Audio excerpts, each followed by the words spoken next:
Oiê, tudo bem com você? No vídeo de hoje eu vou compartilhar 5 dicas para ajudar a lidar com as brigas entre irmãos.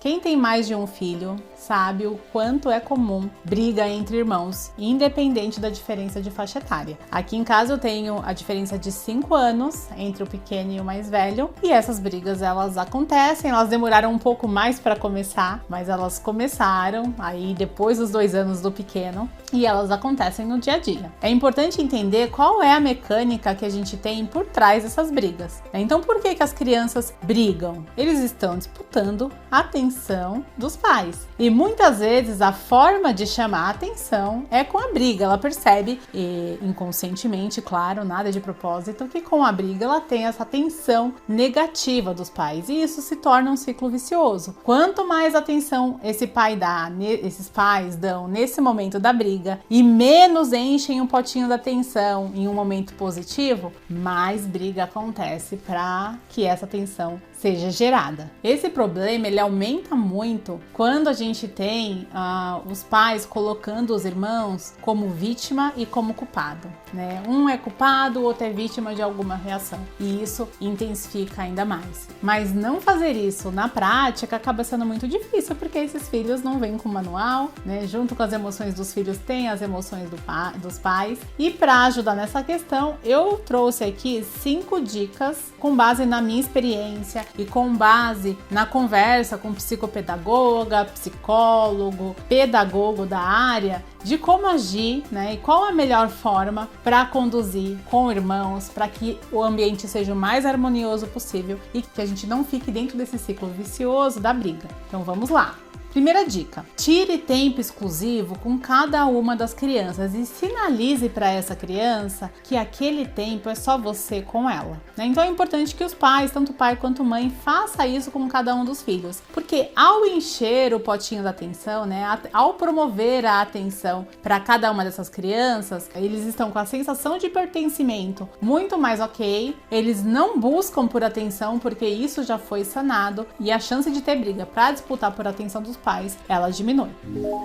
Segunda dica: não faça comparações. O seu irmão tirou 10 na prova porque estudou, você não estudou. O seu irmão não faz mais xixi na cama e você ainda faz, você tem que fazer igual a ele. Esse tipo de comparação, ele faz com que a criança se sinta diminuída, rebaixada, desmotivada. Não faz com que a criança se sinta inspirada. Você inspira uma criança quando você fortalece os pontos fortes que ela tem e incentiva a melhoria dos pontos fracos, mas sem levar para comparação. A comparação é realmente ladrão da felicidade, uma frase aí de Rafaela Carvalho, mas que faz todo sentido, né? Ninguém gosta de ser comparado, muito menos uma criança que não tem maturidade emocional até para lidar com isso, e ela vai levar sempre pelo lado negativo.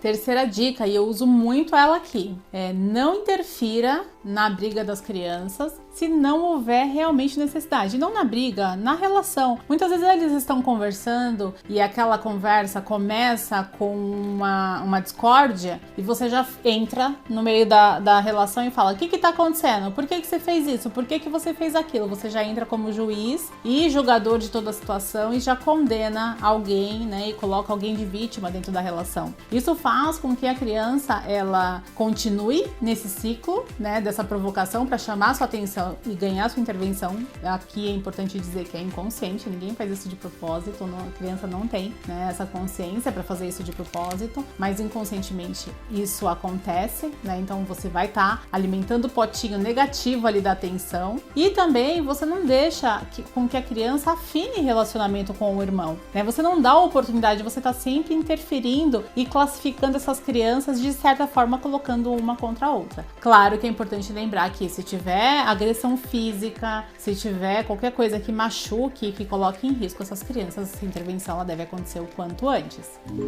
Quarta dica: quando você for interferir, né, e você precisar dessa intervenção, não toma partido. né? Coloca os dois ali para tentar lidar com a situação. Eu tenho certeza que vocês conseguem resolver esse conflito, e se isso forem maiores, né? O que vocês vão tomar de solução para que isso não aconteça novamente. Então chame para solução. Se for os pequenos, entender o que aconteceu, sem dizer que fulano não pode bater naquele fulano, você sempre bate no seu irmão, né? Não julgue, não traga julgamento na sua frase. E eu entendo que no dia a dia é muito difícil conduzir dessa forma. E eu, na minha experiência, é mais difícil ainda porque eu não tive convivência com o irmão, né? Então eu não sei como o irmão se sente. Eu tomo para mim a forma de educar as crianças muito como que eu gostaria de ser tratada, como que eu me sentia na infância, o que eu não quero que eles se sintam. Então a base respeitosa, né, de como ser humano e como indivíduo único é muito importante na criação dos meus filhos. E a experiência de irmãos eu não tive. Então eu não sei como que um irmão se sente na hora que o outro tá falando isso. Eu tenho por base dos meus amigos, família que tem irmãos e que relatam todo esse sentimento que eu descrevo nessas dicas e que eu disse que validei até com psicopedagoga. Mas eu não tenho essa vivência. Então é muito difícil na hora de eu exemplificar a fala por não ter tido. Mas eu tento entender e me colocar no lugar se eu gostaria de escutar o meu pai falando: a Juliane bate toda hora na irmã, ela é uma menina que bate muito. Eu me sentiria julgada, eu me sentiria rebaixada, eu me sentiria ruim. Será que eu sou ruim? Eu tô batendo? Cabeça de criança é muito assim, ela classifica já você como uma pessoa do mal. Então eu com certeza não gostaria, e eu tomo isso muito como base para poder levar para as crianças, né? E aí no dia a dia isso ajuda, né? Mesmo com toda a emoção que a gente passa e a gente está inserido dentro de um contexto, se colocar no lugar e escutar aquilo que você gostaria de ouvir, né? Falar aquilo que você gostaria de ouvir é uma dica legal. E por fim, a quinta dica, e é uma dica inclusive da disciplina positiva, é você criar reuniões de família. Né? Reuniões de família uma vez por semana para trazer os problemas que estão acontecendo. Então tem brigas frequentes porque o irmão pegou a roupa do outro ou porque troca um brinquedo. Então uma reunião ali ajuda a alinhar alguns pontos. Você não pode fazer isso, você não pode fazer aquilo. Então estabelece combinados, regrinhas de condutas que pode ser feito e que não é legal ser feito para a melhor convivência. O Gustavo tem na escola uma disciplina que chama Escola da Inteligência e eles ensinam gestão da emoção. É um projeto do Augusto Cury. E nessa Escola da Inteligência, eles classificam dentro do que eles ensinam lá sobre várias coisas, de como conduzir com o amiguinho, com a família, sobre atitudes saudáveis e atitudes não saudáveis. Então aqui a gente tinha um quadrinho de atitudes saudáveis, que são coisas legais de serem feitas, atitudes não saudáveis, que não são coisas legais, né? Então nessa reunião de família você pode usar um pouco disso, atitudes saudáveis que são legais, atitudes não saudáveis que a gente não quer que aconteça.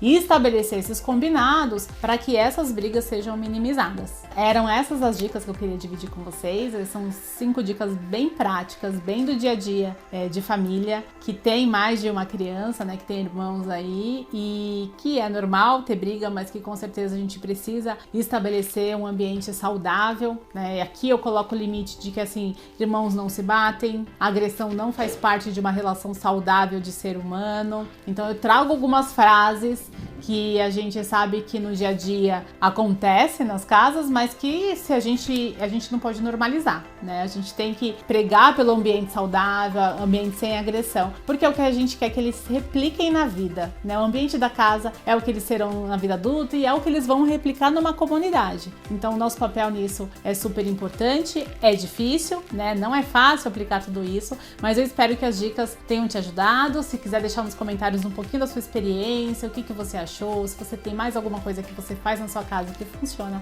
eu vou adorar comentar, responder e tô super à disposição aí de vocês. Até o próximo vídeo de Mãe e Mãe, construiremos um novo maternário.